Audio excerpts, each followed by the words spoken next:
가장 오래 교회 다닌 사람이 가장 멀리 있을 수 있습니다. 가장 많이 헌금한 사람이 가장 가난할 수 있습니다. 가장 열심히 봉사한 사람이 가장 위험할 수 있습니다. 이게 말이 됩니까?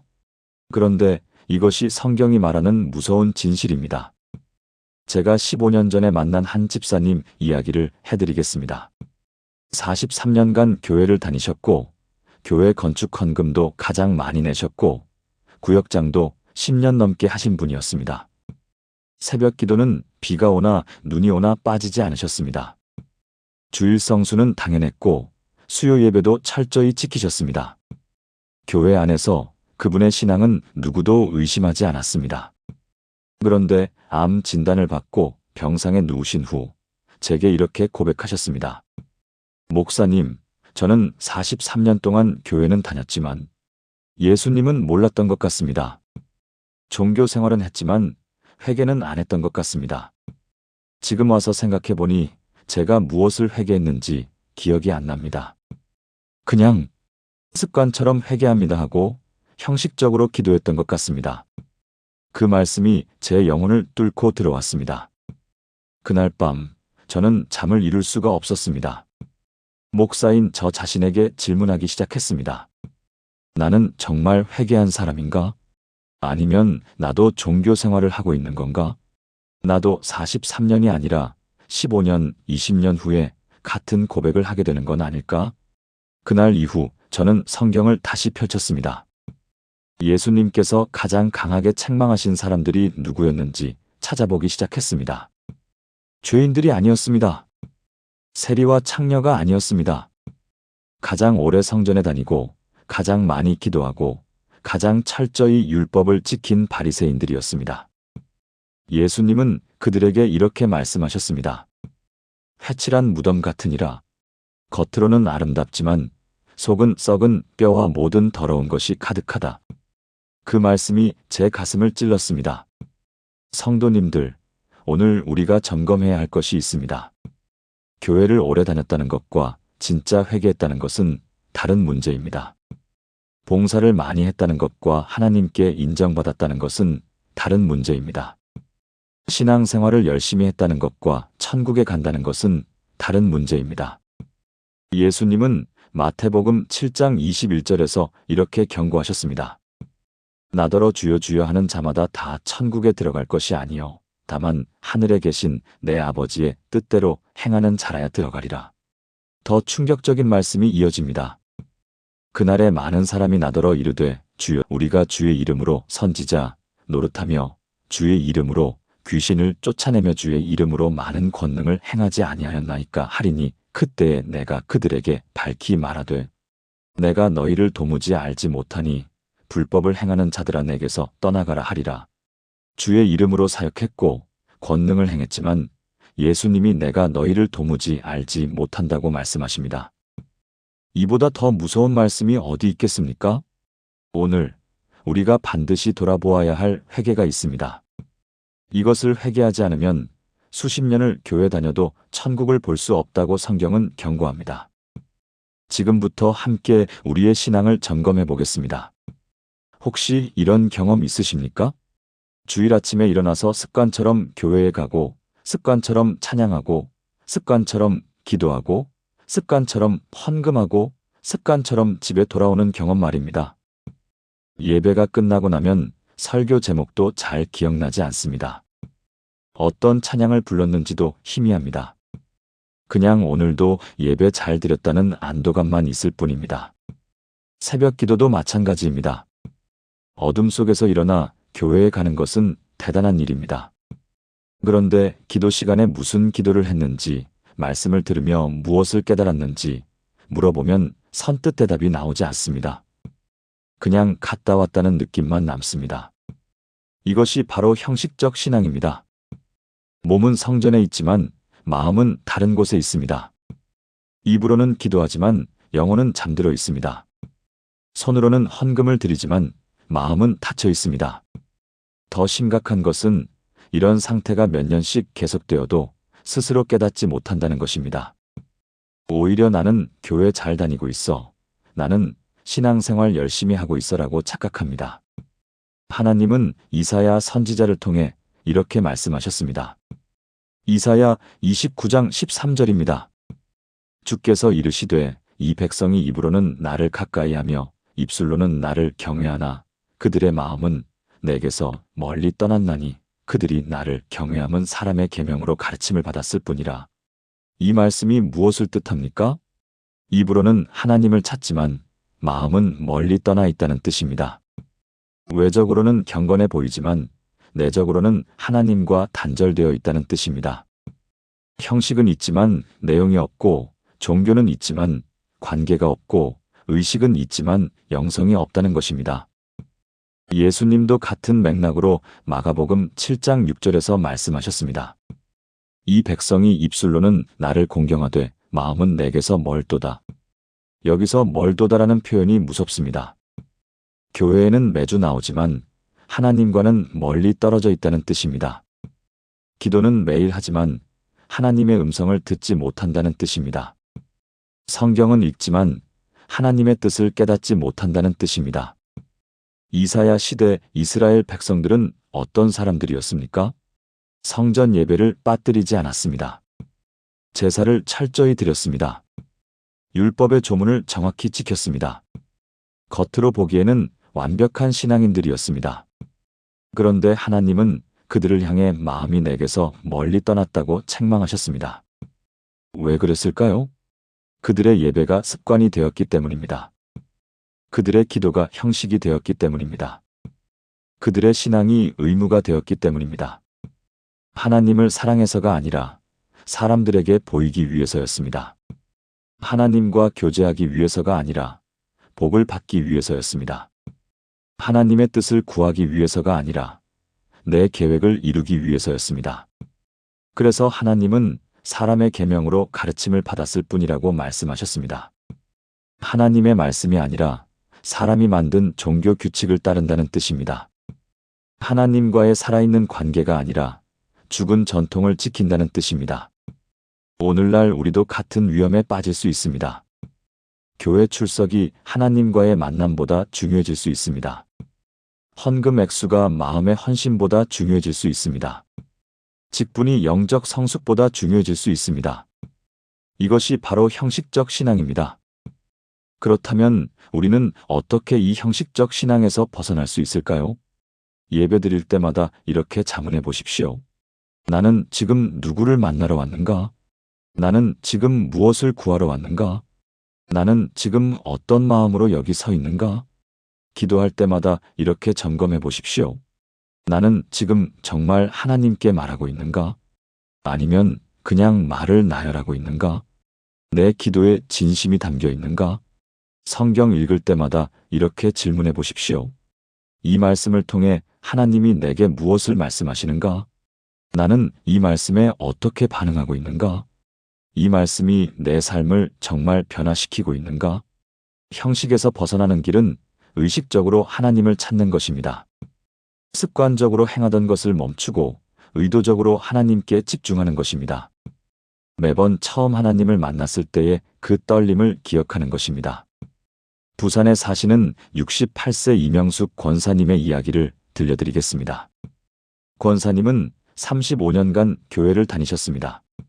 한 번도 주일을 빠진 적이 없고 새벽 기도도 거의 빠지지 않으셨습니다. 교회에서 직분도 받으시고 구역장도 하시고 모든 면에서 모범적인 신앙인이셨습니다. 그런데 2년 전 권사님의 삶에 큰 위기가 찾아왔습니다. 아들이 교통사고를 당했습니다. 한순간에 모든 것이 무너지는 것 같았습니다. 권사님은 더 열심히 기도했습니다. 새벽 기도뿐 아니라 금식 기도도 했습니다. 헌금도 더 많이 드렸습니다. 그런데 상황은 나아지지 않았습니다. 오히려 더 악화되었습니다. 권사님은 하나님께 원망하기 시작했습니다. 35년을 이렇게 충성했는데 왜 저를 이렇게 버려두십니까? 제가 무엇을 잘못했길래 이런 고통을 주십니까? 하나님은 정말 계십니까? 그 절망 속에서 권사님은 어느 날 새벽 무릎을 꿇었습니다. 그런데 이번에는 달랐습니다. 기도 제목을 나열하지 않았습니다. 문제 해결을 요구하지 않았습니다. 그냥 조용히 앉아서 하나님께 이렇게 고백했습니다. 하나님, 35년 동안 교회는 다녔지만 정작 하나님은 몰랐던 것 같습니다. 제가 원한 건 하나님이 아니라 하나님의 축복이었습니다. 제가 사랑한 건 하나님이 아니라 제 가정의 평안이었습니다. 제가 구한 건 하나님의 뜻이 아니라 제 계획의 성공이었습니다. 용서하십시오. 회개합니다. 그날 이후 권사님의 기도가 완전히 바뀌었습니다. 더 이상 조건을 달지 않았습니다. 더 이상 거래를 하지 않았습니다. 그냥 하나님을 찾았습니다. 하나님과 대화했습니다. 하나님의 음성을 들었습니다. 처음 며칠은 아무 변화가 없었습니다. 상황도 그대로였고 마음도 여전히 무거웠습니다. 그런데 일주일쯤 지났을 때 권사님의 마음에 평안이 찾아오기 시작했습니다. 문제가 해결되지 않았는데도 평안이 있었습니다. 상황이 나아지지 않았는데도 기쁨이 있었습니다. 2달 정도 지났을 때 아들도 회복되기 시작했습니다. 그런데 권사님이 제게 이렇게 말씀하셨습니다. 목사님, 신기한 게 뭔지 아세요?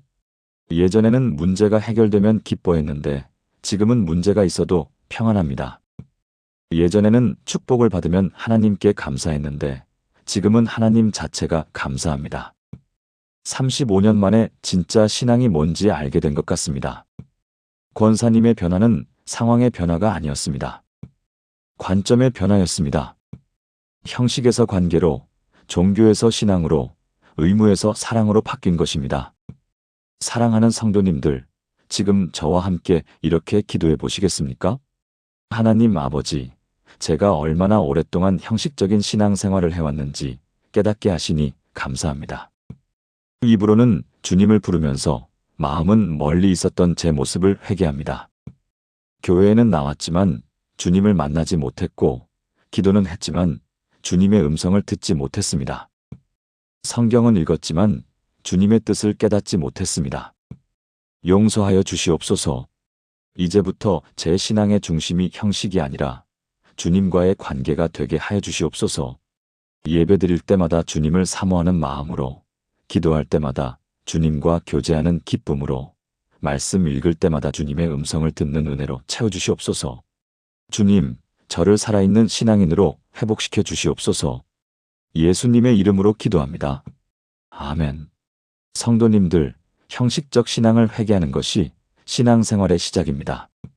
하나님은 우리의 종교 행위가 아니라 우리의 마음을 원하십니다. 오늘부터 의식적으로 하나님을 찾으시길 바랍니다. 하나님은 진심으로 찾는 자에게 반드시 응답하십니다. 그런데 여기서 끝이 아닙니다. 우리가 회개해야 할 또 다른 중요한 영역이 있습니다. 신앙생활을 오래 하다 보면 나도 모르게 교만해질 때가 있습니다. 나는 이만큼 했어. 나는 저 사람보다 낫지. 나는 신앙이 좋은 편이야. 이런 생각이 마음 한구석에 자리 잡습니다. 특히 교회에서 직분을 받거나 봉사를 오래 하거나 헌금을 많이 드릴수록 이런 생각이 강해집니다. 새벽 기도를 10년 했다는 자부심이 생깁니다. 성경을 여러 번 통독했다는 자랑이 나옵니다. 다른 사람이 주의를 빠지면 마음속으로 판단합니다. 저 사람은 신앙이 약해. 다른 사람이 기도를 짧게 하면 속으로 생각합니다. 저 사람은 기도가 부족해. 다른 사람이 헌금을 적게 드리면 은근히 깔보게 됩니다. 저 사람은 하나님께 인색해. 이것이 바로 교만입니다. 자기의입니다. 가장 무서운 것은 이런 교만이 신앙생활의 옷을 입고 있다는 것입니다. 겉으로는 겸손한 척하면서 속으로는 스스로를 높입니다. 겉으로는 하나님께 영광 돌린다고 말하면서 속으로는 자신을 자랑합니다. 겉으로는 다른 사람을 위해 기도한다고 하면서 속으로는 그들을 판단합니다. 예수님은 누가복음 18장 9절부터 14절에서 이런 비유를 말씀하셨습니다. 또 자기를 의롭다고 믿고 다른 사람을 멸시하는 자들에게 이 비유로 말씀하시되 두 사람이 기도하러 성전에 올라가니 하나는 바리새인이요 하나는 세리라. 바리새인은 서서 따로 기도하여 이르되 하나님이여 나는 다른 사람들 곧 토색 불에 간음을 하는 자들과 같지 아니하고 이 세리와도 같지 아니함을 감사하나이다. 나는 일해에 2번씩 금식하고 또 소득의 11조를 드리나이다 하고 세리는 멀리 서서 감히 눈을 들어 하늘을 쳐다보지도 못하고 다만 가슴을 치며 이르되 하나님이여 불쌍히 여기소서 나는 죄인이로소이다 하였느니라. 내가 너희에게 이르노니이에 저 바리새인이 아니고 이 사람이 의롭다 하심을 받고 그의 집으로 내려갔느니라. 무릇 자기를 높이는 자는 낮아지고 자기를 낮추는 자는 높아지리라 하시니라. 이 비유에 나오는 바리새인은 어떤 사람이었습니까? 거짓말을 하지 않았습니다. 실제로 일주일에 2번씩 금식했습니다. 실제로 11조를 정확히 드렸습니다. 실제로 도둑질, 불에 간음을 하지 않았습니다. 외적으로는 흠잡을 데가 없는 사람이었습니다. 그런데 예수님은 그를 정죄하셨습니다. 왜 그랬을까요? 그의 기도를 자세히 보십시오. 하나님이여 감사합니다로 시작하지만 실제 내용은 자기 자랑입니다. 나는 다른 사람과 같지 않습니다. 나는 이만큼 합니다. 나는 의롭습니다. 그의 기도는 하나님을 향한 것이 아니라 자기 자신을 향한 것이었습니다. 그의 관심은 하나님의 영광이 아니라 자기 의로움을 확인받는 것이었습니다. 더 심각한 것은 그는 옆에 있는 세리를 멸시했습니다. 이 세리와도 같지 아니함을 감사합니다. 다른 사람을 깎아내림으로써 자기를 높이는 것입니다. 다른 사람의 죄를 들춰냄으로써 자기 의를 드러내는 것입니다. 반면 세리는 어땠습니까? 멀리 서서 감히 눈을 들지도 못했습니다. 자기가 한 일을 나열하지 않았습니다. 다른 사람과 비교하지 않았습니다. 그냥 이렇게 고백했습니다. 하나님이여 불쌍히 여기소서. 나는 죄인이로소이다. 예수님은 이 사람이 의롭다 하심을 받았다고 말씀하셨습니다. 왜 그랬을까요? 그는 자기의 진짜 모습을 알았기 때문입니다. 자기의 부족함을 인정했기 때문입니다.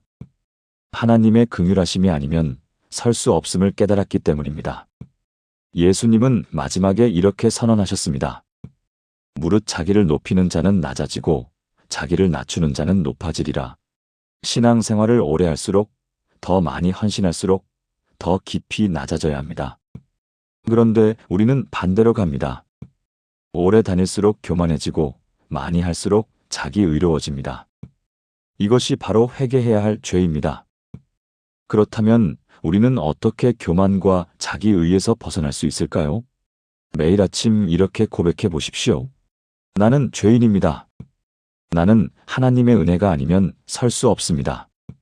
내가 가진 모든 것은 하나님께서 주신 것입니다. 다른 사람과 비교하지 마십시오. 내가 더 많이 기도했다고, 더 오래 다녔다고, 더 많이 드렸다고 비교하지 마십시오. 하나님 앞에서 우리는 모두 똑같은 죄인입니다. 하나님 앞에서 우리는 모두 긍휼이 필요한 존재입니다. 다른 사람의 약점을 볼 때 판단하지 말고 기도하십시오. 하나님, 저 사람을 도와주시고 회복시켜 주시옵소서. 다른 사람의 죄를 볼 때 정죄하지 말고 돌아보십시오. 내 안에도 같은 죄가 있지 않은가? 무엇보다 십자가를 바라보십시오. 십자가는 우리의 자랑을 깨뜨립니다. 십자가는 우리의 교만을 무너뜨립니다. 우리가 얼마나 큰 죄인인지, 예수님이 얼마나 큰 사랑으로 우리를 구원하셨는지 십자가는 보여줍니다. 서울에 사시는 72세 김영철 장로님의 이야기를 들려드리겠습니다. 장로님은 45년간 교회를 다니셨습니다. 장로 직분을 받으신 지도 15년이 되었습니다. 교회 재정을 관리하시고 여러 위원회에서 중책을 맡고 계셨습니다. 장로님의 신앙은 누구도 의심하지 않았습니다. 그런데 3년 전 장로님의 삶에 큰 사건이 일어났습니다. 장로님의 아들이 교회를 떠난다고 선언한 것입니다. 장로님은 충격을 받으셨습니다. 내가 이렇게 충성했는데 왜 우리 아들이? 내가 장로인데 왜 우리 가정이?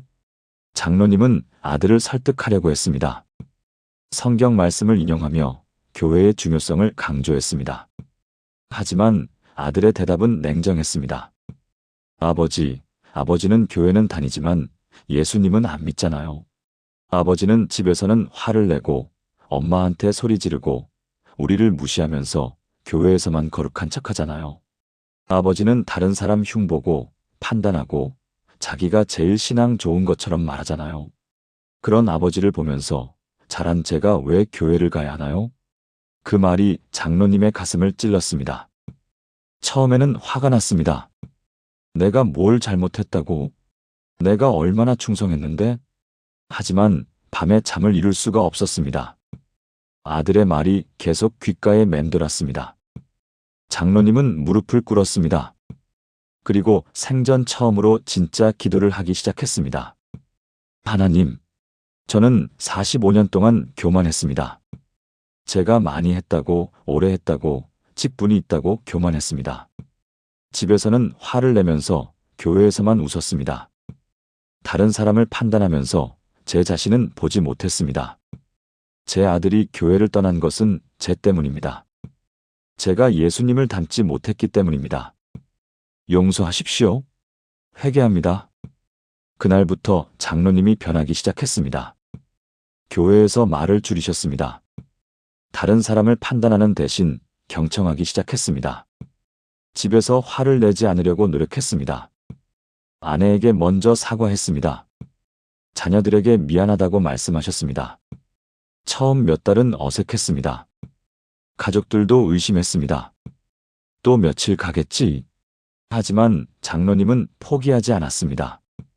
매일 아침 이렇게 기도했습니다. 하나님, 저는 죄인입니다. 오늘도 저를 낮추어 주시옵소서. 6개월쯤 지났을 때 아내가 장로님께 말씀하셨습니다. 여보, 당신 많이 변했어요. 이제 좀 사람 같아요. 1년쯤 지났을 때 아들이 주일에 교회에 나왔습니다. 장로님은 눈물을 흘렸습니다. 아들이 장로님께 말했습니다. 아버지, 이제 아버지가 진짜 신앙인 같아요. 아버지가 변하는 걸 보면서 예수님이 정말 계시는구나 생각했어요. 2년이 지난 지금 아들은 교회에서 청년부 리더로 섬기고 있습니다. 장로님은 제게 이렇게 말씀하셨습니다. 목사님, 45년 만에 진짜 회개가 뭔지 알았습니다. 제가 얼마나 교만했는지, 얼마나 자기 의로 가득했는지 깨달았습니다. 이제는 매일 제가 죄인임을 고백합니다. 그래야 예수님의 은혜가 보이더라고요. 사랑하는 성도님들, 지금 저와 함께 이렇게 기도해 보시겠습니까? 하나님 아버지, 저의 교만을 용서하여 주시옵소서. 제가 오래 다녔다고, 많이 했다고, 직분이 있다고 스스로를 높였습니다. 다른 사람과 비교하며 제가 낫다고 생각했습니다. 다른 사람의 약점을 보며 판단하고 정죄했습니다. 제 의로움을 자랑하며 하나님의 은혜를 잊어버렸습니다.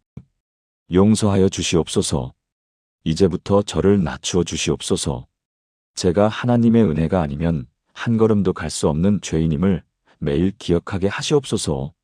다른 사람을 판단하는 대신 사랑하게 하시고, 정죄하는 대신 기도하게 하시고, 비교하는 대신 섬기게 하여 주시옵소서. 주님, 저를 진정으로 겸손한 사람으로 빚어주시옵소서. 예수님의 이름으로 기도합니다. 아멘. 성도님들, 교만을 회개하는 것은 쉽지 않습니다. 왜냐하면 교만은 가장 보기 어려운 죄이기 때문입니다. 하지만 우리가 우리의 교만을 인정하는 순간 하나님의 은혜가 흐르기 시작합니다. 하나님은 교만한 자를 대적하시지만 겸손한 자에게 은혜를 주십니다. 오늘부터 스스로를 낮추시길 바랍니다. 그런데 아직 우리가 회개해야 할 가장 중요한 것이 남아 있습니다. 성도님들, 신앙생활의 본질이 무엇일까요? 예배를 드리는 것입니까? 기도를 하는 것입니까? 성경을 읽는 것입니까? 봉사를 하는 것입니까? 이 모든 것도 중요하지만 신앙의 가장 핵심은 사랑입니다. 하나님을 사랑하고 이웃을 사랑하는 것입니다.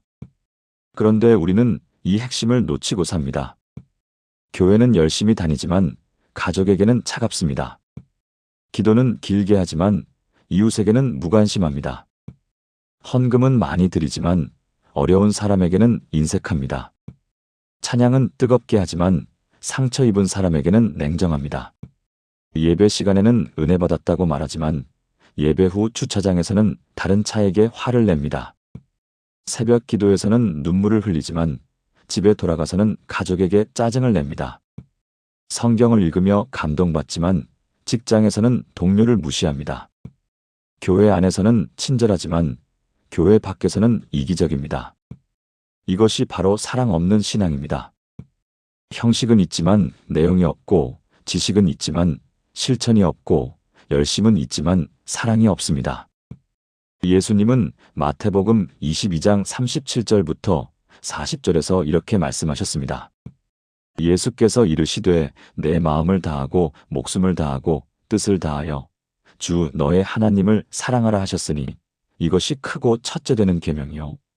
둘째도 그와 같으니 내 이웃을 내 자신 같이 사랑하라 하셨으니 이 두 계명이 온 율법과 선지자의 강령이니라. 그리고 사도 바울은 고린도전서 13장 1절부터 3절에서 이렇게 선포했습니다. 내가 사람의 방언과 천사의 말을 할지라도 사랑이 없으면 소리나는 구리와 울리는 꽹과리가 되고, 내가 예언하는 능력이 있어 모든 비밀과 모든 지식을 알고 또 산을 옮길 만한 모든 믿음이 있을지라도 사랑이 없으면 내가 아무것도 아니요. 내가 내게 있는 모든 것으로 구제하고 또 내 몸을 불사르게 내줄지라도 사랑이 없으면 내게 아무 유익이 없느니라. 예수님은 율법의 핵심을 두 가지로 요약하셨습니다. 하나님 사랑과 이웃 사랑입니다. 이 두 가지가 온 율법과 선지자의 강령이라고 말씀하셨습니다.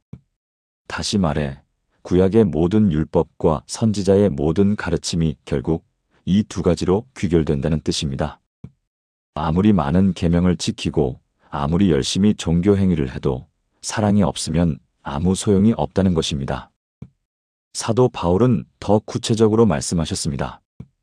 방언을 하고 예언을 하고 모든 지식을 알고 산을 옮길 만한 믿음이 있고 모든 것으로 구제하고 심지어 순교까지 해도 사랑이 없으면 아무것도 아니라고 말씀하셨습니다. 이 말씀이 얼마나 충격적입니까? 우리가 가장 영적이라고 생각하는 것들, 가장 헌신적이라고 생각하는 것들도 사랑이 없으면 무가치하다는 것입니다. 왜 그럴까요? 하나님이 사랑이시기 때문입니다. 요한일서 4장 8절은 사랑하지 아니하는 자는 하나님을 알지 못하나니 이는 하나님은 사랑이심이라고 말씀합니다. 우리가 사랑하지 않는다면 우리는 하나님을 모르는 것입니다. 우리가 사랑하지 않는다면 우리는 하나님과 연결되어 있지 않은 것입니다. 예수님은 요한복음 13장 35절에서 이렇게 말씀하셨습니다. 너희가 서로 사랑하면 이로써 모든 사람이 너희가 내 제자인 줄 알리라. 제자의 증거는 지식이 아닙니다. 은사가 아닙니다.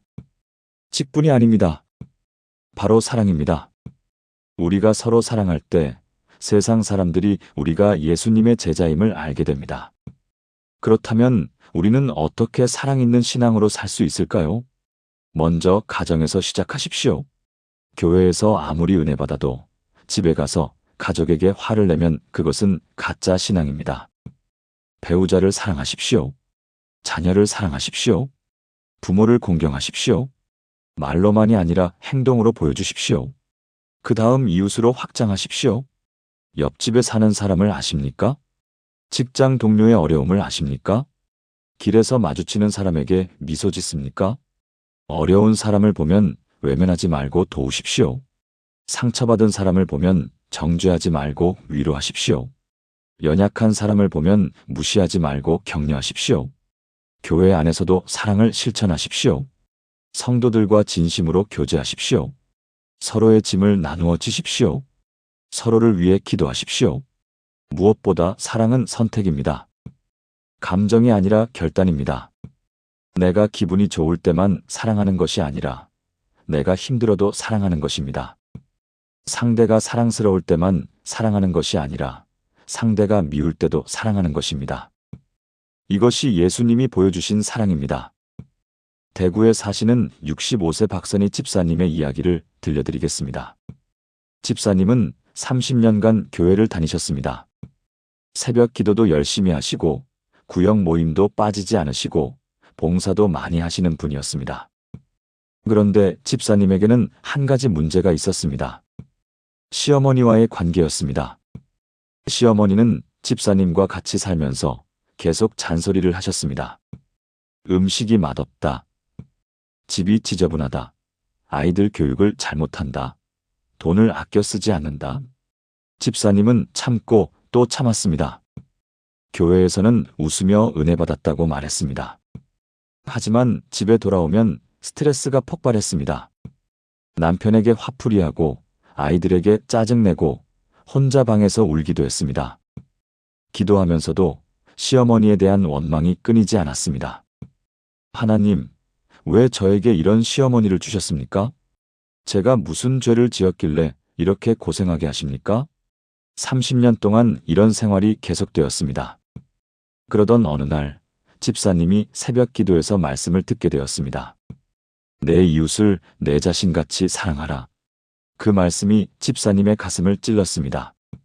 나는 30년 동안 교회를 다녔지만 시어머니를 한 번도 사랑하지 않았구나. 나는 기도는 열심히 했지만 바로 옆에 있는 시어머니는 외면했구나. 집사님은 그날 무릎을 꿇었습니다.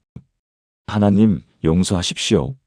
30년 동안 저는 사랑 없는 신앙생활을 했습니다. 교회에서는 사랑을 말하면서 집에서는 미워했습니다.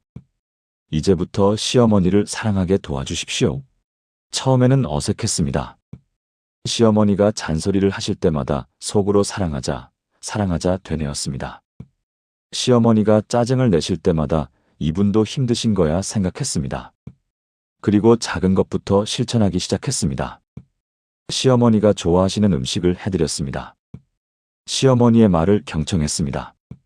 시어머니의 건강을 챙겼습니다. 처음 몇 주는 시어머니도 의심하셨습니다. 갑자기 왜 이래? 무슨 꿍꿍이가 있나? 하지만 집사님은 포기하지 않았습니다. 한 달, 두 달, 석 달이 지나면서 시어머니가 조금씩 변하기 시작했습니다. 잔소리가 줄었습니다. 미소가 늘었습니다. 6개월쯤 되었을 때 시어머니가 집사님의 손을 잡으며 말씀하셨습니다. 며느리 미안하다. 내가 너한테 너무 심했지? 이제 보니 내가 너를 괴롭힌 건 내가 외로웠기 때문인 것 같구나. 고맙다 참아줘서. 그 순간 집사님은 눈물이 쏟아졌습니다. 30년 만에 처음으로 시어머니의 진심을 듣게 된 것입니다. 1년이 지난 지금 시어머니와 집사님은 가장 친한 친구가 되었습니다. 함께 산책도 하고 함께 장도 보고 함께 웃습니다. 집사님은 제게 이렇게 말씀하셨습니다. 목사님, 30년 동안 제가 뭘 했는지 모르겠어요. 교회는 다녔지만 사랑은 안 했어요. 이제야 신앙생활의 진짜 의미를 알았어요. 하나님을 사랑한다는 것은 바로 옆에 있는 사람을 사랑하는 거더라고요. 집사님의 변화는 가정을 넘어 교회로도 퍼졌습니다. 예전에는 자기 구역만 챙겼는데 이제는 다른 구역도 돌봅니다. 예전에는 가까운 사람하고만 교제했는데 이제는 외로운 사람을 찾아갑니다. 예전에는 헌금만 드렸는데 이제는 시간과 마음을 나눕니다. 교회 성도들이 집사님을 보며 말합니다. 집사님, 많이 변하셨어요. 뭔가 달라요? 집사님은 웃으며 대답합니다. 사랑을 배우고 있어요. 사랑하는 성도님들, 지금 저와 함께 이렇게 기도해 보시겠습니까? 하나님 아버지, 사랑이신 주님, 제가 얼마나 사랑 없이 살아왔는지 깨닫게 하시니 감사합니다. 교회는 열심히 다니면서 가족을 사랑하지 못했습니다. 기도는 열심히 하면서 이웃을 외면했습니다. 성경은 읽으면서 말씀대로 살지 못했습니다. 봉사는 했지만 진심이 없었습니다. 용서하여 주시옵소서. 이제부터 저를 사랑의 사람으로 만들어 주시옵소서. 먼저 제 가족을 진심으로 사랑하게 하시고 제 이웃을 내 몸같이 사랑하게 하시고 교회 성도들을 그리스도의 사랑으로 사랑하게 하여 주시옵소서. 말로만이 아니라 행동으로, 감정으로만이 아니라 결단으로, 조건 없이 희생적으로 사랑하게 하여 주시옵소서. 주님, 저를 통해 주님의 사랑이 흘러가게 하여 주시옵소서. 제가 사랑할 때 사람들이 주님을 보게 하여 주시옵소서. 예수님의 이름으로 기도합니다. 아멘. 성도님들, 사랑 없는 신앙은 빈 껍데기입니다. 아무리 오래 다녀도, 아무리 많이 해도 사랑이 없으면 아무것도 아닙니다. 하지만 사랑이 있으면 모든 것이 살아납니다. 작은 기도도 능력이 되고, 작은 봉사도 감동이 되고, 작은 헌금도 큰 열매를 맺습니다. 오늘부터 사랑을 실천하시길 바랍니다. 가장 가까운 사람부터 시작하십시오. 하나님은 사랑하는 자를 통해 일하십니다. 지금까지 우리가 함께 나눈 회개의 말씀을 하나의 기도로 드리겠습니다. 함께 기도하시겠습니까? 전능하신 하나님 아버지, 오늘 이 시간 제 영혼 깊은 곳을 비추어 주시고 회개할 기회를 주시니 감사합니다. 수십 년을 교회 다녔지만 정작 주님과 멀리 있었던 제 모습을 보게 하시고, 많이 봉사했지만 교만으로 가득했던 제 마음을 깨닫게 하시고, 열심히 신앙생활했지만 사랑이 없었던 제 삶을 돌아보게 하시니 감사합니다. 저는 고백합니다. 형식적인 신앙에서 벗어나 주님과의 살아있는 관계 속으로 들어가기를 원합니다. 교만한 마음을 버리고 진정으로 겸손한 사람이 되기를 원합니다. 사랑 없는 종교 생활을 끝내고 사랑이 넘치는 제자의 삶을 살기를 원합니다. 하나님 아버지, 지금부터 저를 변화시켜 주시옵소서. 예배드릴 때마다 주님을 만나게 하시고, 기도할 때마다 주님의 음성을 듣게 하시고, 말씀 읽을 때마다 주님의 뜻을 깨닫게 하여 주시옵소서. 제 자랑을 십자가에 못 박게 하시고, 제 교만을 겸손으로 바꾸시고, 제 판단을 사랑으로 채워주시옵소서. 제 가정이 사랑의 공동체가 되게 하시고, 제 삶이 이웃에게 축복이 되게 하시고, 제 신앙이 세상의 빛이 되게 하여 주시옵소서.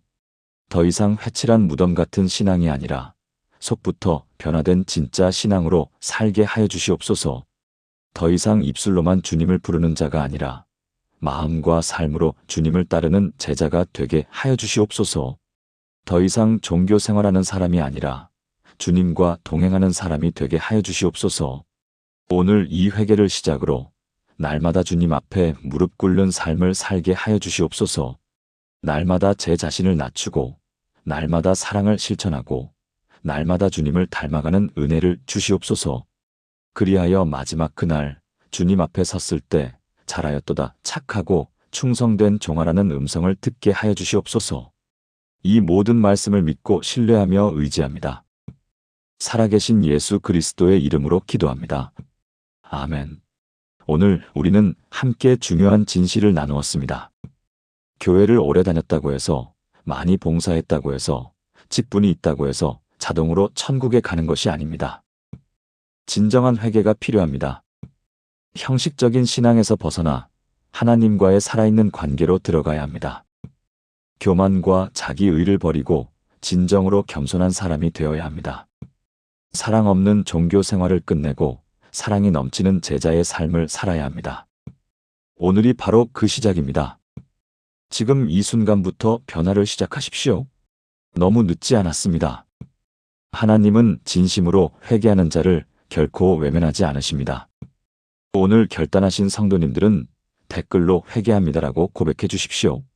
이 말씀이 마음에 닿았다면 좋아요를 눌러주시고 더 많은 분들이 함께 은혜 받을 수 있도록 공유해 주시기 바랍니다. 구독과 알림 설정도 부탁드립니다. 성도님들의 삶에 하나님의 은혜와 평강이 가득하기를 기도합니다. 진정으로 회개하고 진정으로 변화되고 진정으로 하나님을 사랑하는 복된 인생 되시기를 주님의 이름으로 축복합니다.